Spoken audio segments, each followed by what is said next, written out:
Hi guys, and welcome to another 7-minute lecture. Should we use the term Middle East?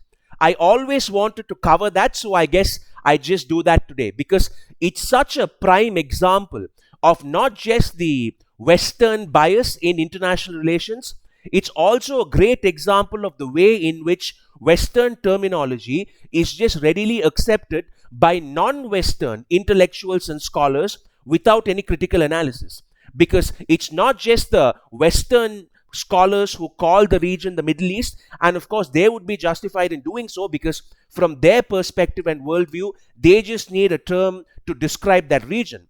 But the problem is that we use that term in this part of the world as well, and it says a lot about how shackled we are by our own colonial heritage.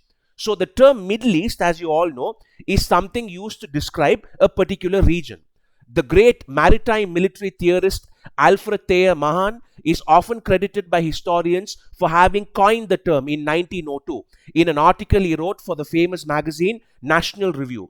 However, it's worth noting that new research has revealed that the term was used even before that, most notably by the British general Sir Thomas Edward Gordon. So the term itself was very clearly a colonial construct created by military thinkers from the Western Hemisphere. Alfred Mahan was an American and Edward Gordon was British, as I just said.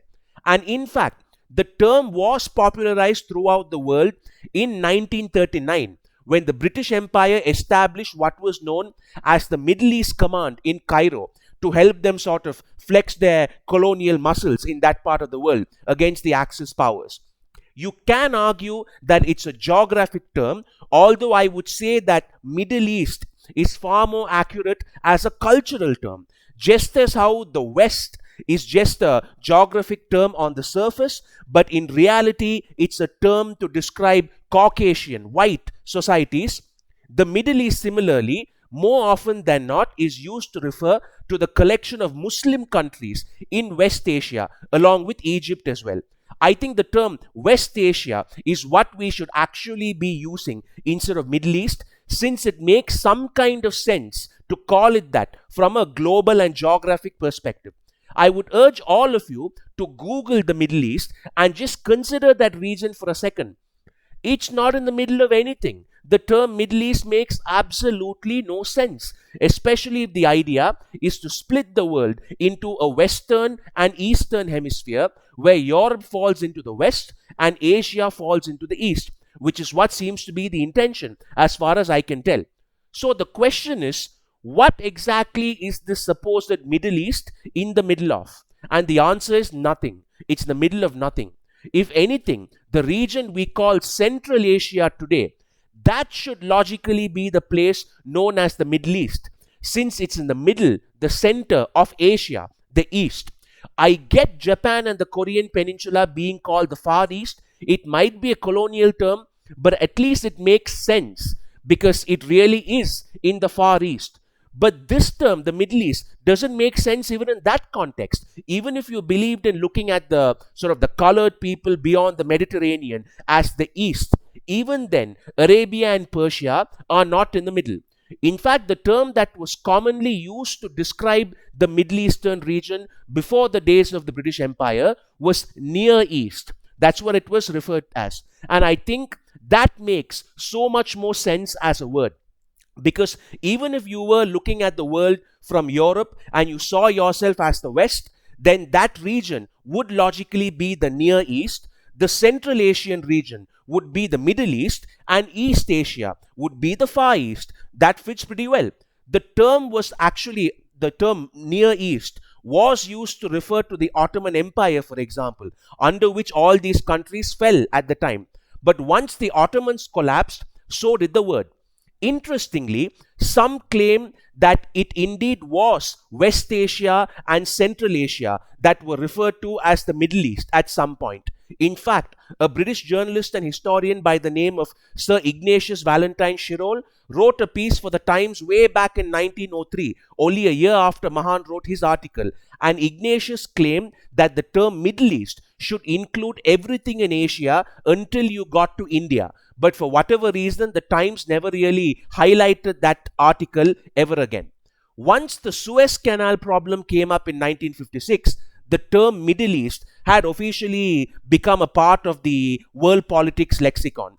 I'll do a separate video on the Suez Crisis at some point, but essentially what happened was Egypt nationalized the Suez Canal under Nasser, which then led to the Second Arab-Israeli War, where England, France and Israel invaded Egypt and finally withdrew only after very heavy pressure from the Americans and the Russians, neither of whom liked the way the British and the French were acting like they were still the predominant military powers in the world, because in reality, it was the Americans and the Russians who were ruling the world by 1956.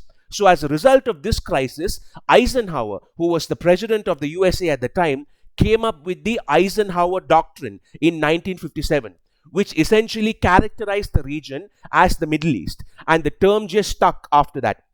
Academics, journalists, writers, activists, everybody referred to it as the Middle East from that point onwards, and the rest is history. So why is this important? Who cares if we refer to the region as the Middle East instead of West Asia? I agree that it doesn't make much of a difference in terms of policy, but it certainly makes a big difference theoretically. And since I consider myself to be a military and strategic theorist as well, I think it needs to be pointed out.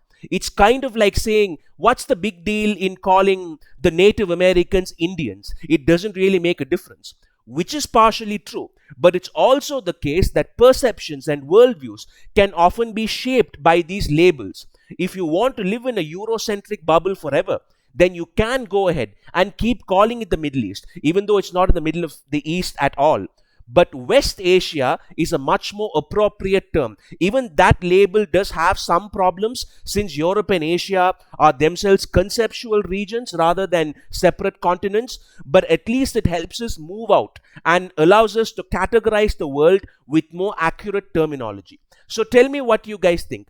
Do you think I have a point, or do you think these names and labels are meaningless anyway and I'm just nitpicking? Do you think Middle East suits the sort of description of that region well, or do you think we need to start using the term West Asia as I do? If you like content like this, please don't forget to share and subscribe. Thank you, take care, and I'll see you soon.